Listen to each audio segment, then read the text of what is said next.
हमारी national assembly जो है वो बगैर ऑपोजिशन के चल रही है। परेशानी के आलम में जो डॉलर का रेट जिस तरह से बढ़ता जा रहा है वो भी एक परेशानी का अमल है और डॉलर ने आज 195 का हिस्सा भी उबूर कर लिया है। लेकिन इमरान खान को दी जाने वाली सिक्योरिटी ना नज़र आई इस तरह से, ना ही जिस तरह की सिक्योरिटी का वादा किया था वो प्रोवाइड की गई। उन लोगों ने मोबाइल चोरी किए हैं वो ये पैगाम देना चाहते थे कि जिस तरह से हमने मोबाइल फ़ोन चोरी किए हैं इसी तरह से इमरान खान की जान हमारे हाथों से ज़्यादा दूर नहीं है। नाज़रीन, जब से ये हुकूमत इक़्तिदार में आई है तब से हमने देखा है कि दहशतगर्दी में काफ़ी इजाफा हो गया है। नाज़रीन, लेफ्टिनेंट जनरल फैज़ हमीद कल रात से अफगानिस्तान के शहर बिस्मिल्लाहिर्रहमानिर्रहीम अस्सलाम वालेकुम नाज़रीन, खलीज न्यूज़ विद उसामा इकबाल में आप सबको खुशामदीद। नाज़रीन, जब तक आप लोगों तक ये व्लॉग पहुँचेगा तो शायद हमारा मुल्क पाकिस्तान एमरजेंसी वार्ड में दाखिल कर दिया जाए। अल्लाह करे कि ऐसा ना हो, पर इस वक्त जो एक मुल्क में सियासी अफरा तफरी फैली हुई है और जिस तरह के हालात चल रहे हैं इसमें एक मुहिब वतन पाकिस्तानी का परेशान होना और घबराना एक फ़ितरी अमल है। हमारे मुल्क पाकिस्तान में इस वक्त जो हालात चल रहे हैं वो मैं आपको बताता चलूँ। हमारी जो वफाकी हुकूमत है उसके जो फ़ैसले हैं वो फ़ैसला नहीं कर पा रही और इसके साथ साथ हमारी नेशनल असेंबली जो है वो बगैर ऑपोजिशन के चल रही है। अगर हम बात करें पंजाब हुकूमत की तो पंजाब हुकूमत में कोई काबीना नहीं है और इसके साथ साथ और अगर इलेक्शन कमीशन की बात की जाए तो इलेक्शन कमीशन जो इलेक्शन के हवाले से इंतज़ामात करने हैं उसमें वो करने में जो है वो नाकाम रही है। तो ये फ़िलहाल हमारे मुल्क के हालात चल रहे हैं और इन हालात में इस तरह की बात करना मेरा ख्याल है बिल्कुल गलत नहीं होगा। इसके बाद अगर हम बात करें डॉलर की ऊंची उड़ान की, तो जैसे हालात चल रहे हैं इस परेशानी के आलम में जो डॉलर का रेट जिस तरह से बढ़ता जा रहा है वो भी एक परेशानी का अमल है और डॉलर ने आज 195 का हिस्सा भी उबूर कर लिया है। ये मुल्क के हमारे हालात चल रहे हैं और जिस जिस तरह से डॉलर का रेट बढ़ेगा मुल्क में महंगाई बढ़ेगी। पेट्रोलियम मसनूआत में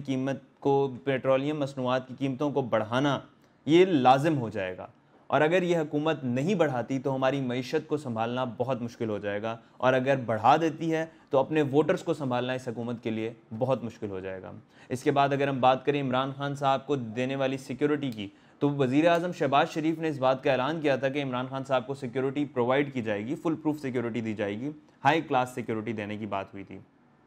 लेकिन अगर हम कल की बात करें तो बनी गाला से लेकर सवाबी तक जो सिक्योरिटी एहलकारों की तादाद बताई गई थी मीडिया पर वो इमरान खान के आसपास कहीं नज़र नहीं आई। इसके साथ अगर हम बात करें मरीम नवाज़ की सिक्योरिटी की, तो वो जिस तरह की सिक्योरिटी उनको प्रोवाइड की गई थी उसका चर्चा तो पूरे मीडिया पर देखा गया था। लेकिन इमरान खान को दी जाने वाली सिक्योरिटी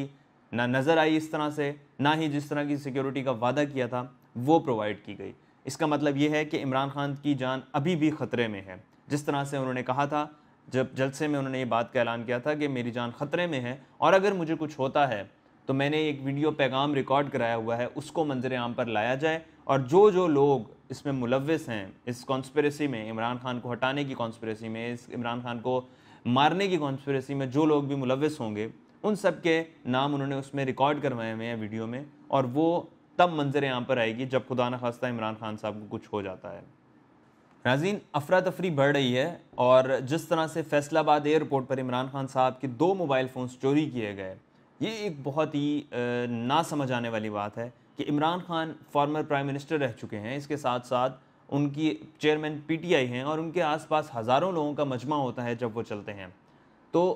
इन सब में, और ये लोग जितने भी होते हैं उनके अपने होते हैं, उनके करीबी दोस्त होते हैं जो उनके पास होते हैं, इन सब की मौजूदगी में 2 मोबाइल फ़ोन्स का चोरी होना ये एक बहुत ही ना समझ आने वाली बात है।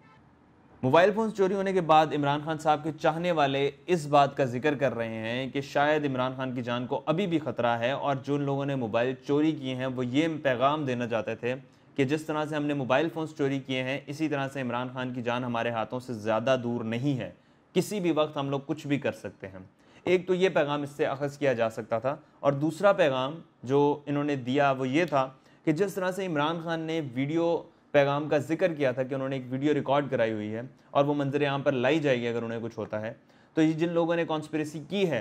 हो सकता है उन्होंने वो वीडियो हासिल करने के लिए वो 2 पैगाम जो 2 फ़ोन्स थे वो इमरान खान के चोरी किए हैं। अब बात देखनी ये है, ज़राए के मुताबिक जो हमें चीज़ पता चली थी वो ये थी कि जो वीडियो पैगाम है वो इन दोनों मोबाइल फ़ोन्स में से किसी में भी नहीं है। ये दोनों एप्पल के फ़ोन्स थे और इन दोनों में किसी में भी इमरान खान ने अपना पैगाम नहीं रखा हुआ और सोचने की बात तो ये भी है कि Imran Khan former prime minister हैं और एक चेयरमैन हैं पाकिस्तान तहरीक इंसाफ के, तो वो अपनी जो इम्पॉर्टेंट डॉक्यूमेंट्स हैं या इम्पॉर्टेंट वीडियोज़ हैं वो इस तरह अपने फ़ोन में नहीं रखेंगे। उसके लिए ऑब्वियसली कोई और इन्होंने सेफ़ स्पेस रखी होगी या फिर कोई और मोबाइल फ़ोन जो सिर्फ उनकी मलकियत में होगा वो उन्होंने रखा होगा, जो कि ताहाल अभी तक उनके हाथ नहीं लगा। और सोर्सेज के मुताबिक ये कहा जा रहा है कि इन 2 मोबाइल फ़ोन्स में कुछ भी नहीं है और अभी तक तो जिन्होंने ये मोबाइल फ़ोन्स चोरी किया वो खोल के इसको देख भी चुके होंगे और मेरा ख्याल है उसमें से उनको अभी तक कुछ नहीं मिला होगा।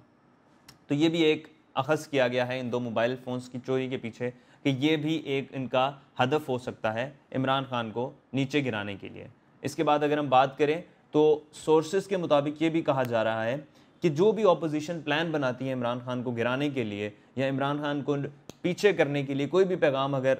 कोई भी प्लान अगर बनाया जाता है तो वो इमरान खान तक पहले ही पहुंच जाता है। और वो कौन लोग ये पहुंचाते हैं इसका ताहाल अभी तक रिवील नहीं किया गया, लेकिन हर प्लान का अपोजिशन के इमरान खान को पहले से पता होता है। नाज़रीन, जब से ये हुकूमत इक़्तिदार में आई है तब से हमने देखा है कि दहशतगर्दी में काफ़ी इजाफा हो गया है। और इसके साथ साथ अगर हम बात करें पाक फ़ौज के जवानों की, उन्होंने मगरबी सरहदों पर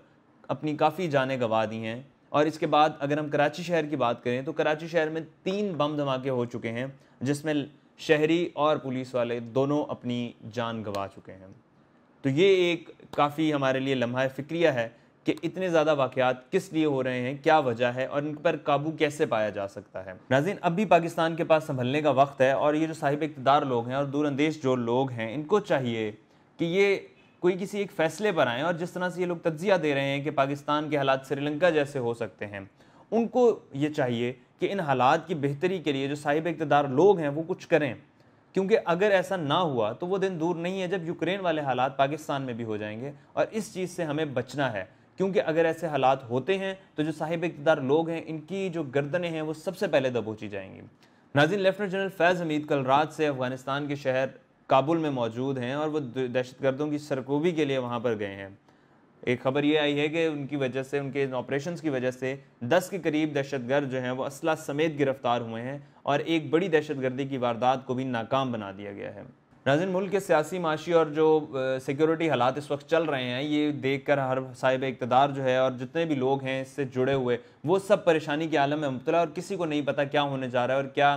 किसी का क्या अंदाज़ा है, कुछ नहीं कह सकते। इसके साथ साथ जो 20 से 30 मई के दरमियान एक चंद अहम फैसलों का ऐलान किया जाना है उसी का सबको इंतज़ार है। और हमारे सोर्सेज के मुताबिक ये कहा जा रहा है कि जल्द इलेक्शंस मुतवक्के हैं। खलीज न्यूज़ के साथ उसामा इकबाल को दीजिए इजाज़त। अल्लाह हाफ़िज़।